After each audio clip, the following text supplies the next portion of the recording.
From one conflict, let's move to another.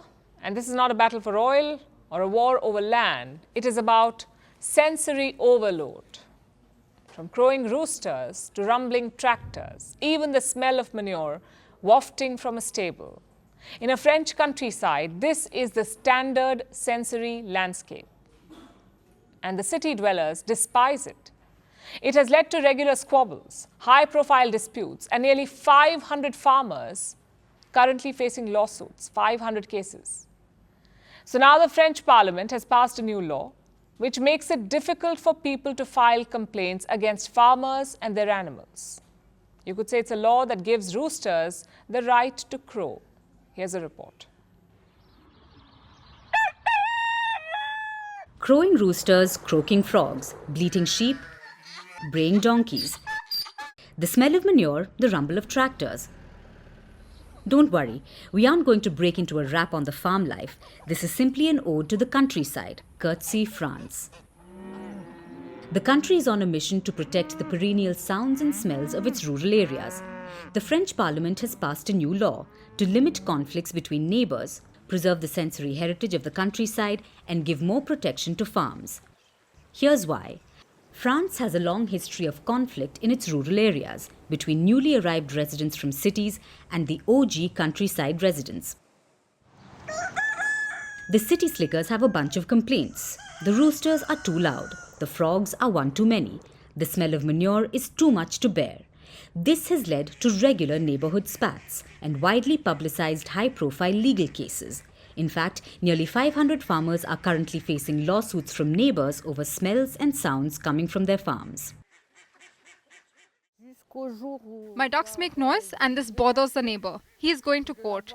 This is ridiculous. This will stop 15 days from now when I slaughter the ducks. In Dordogne, a court ordered a couple to drain their pond after neighbors complained about incessant frog croaking. In Alsace, a court ruled that a horse had to stay at least 50 feet from the neighboring property after people complained about smelly droppings. In Le Bousseau, tourists complained about the singing of cicadas. The mayor responded by installing a 6-foot statue of one. But perhaps the noisiest bird of them all was Maurice, a rooster in a French town. His owner was sued by neighbors because he crowed too loudly. This turned into quite the circus. Politicians got involved. Petitioners rushed to the rooster's defense. They must stop filing lawsuits over nothing. The noises in the countryside are normal. If you don't like such noises, then you shouldn't be staying here. Eventually, in 2019, the court ruled that the rooster was well within its rights to crow as much as it wants. But some animals weren't that lucky. In 2020, a French rooster was shot and beaten to death because a neighbor was tired of its crowing. Over 100,000 petitioners clamored for justice. The culprit was given a 5-month prison sentence, and a year later, France came up with its first law to protect its countryside. Smells, sounds, and everything. But this didn't cut it, so the government has bolstered it further. Now, the new law is broader.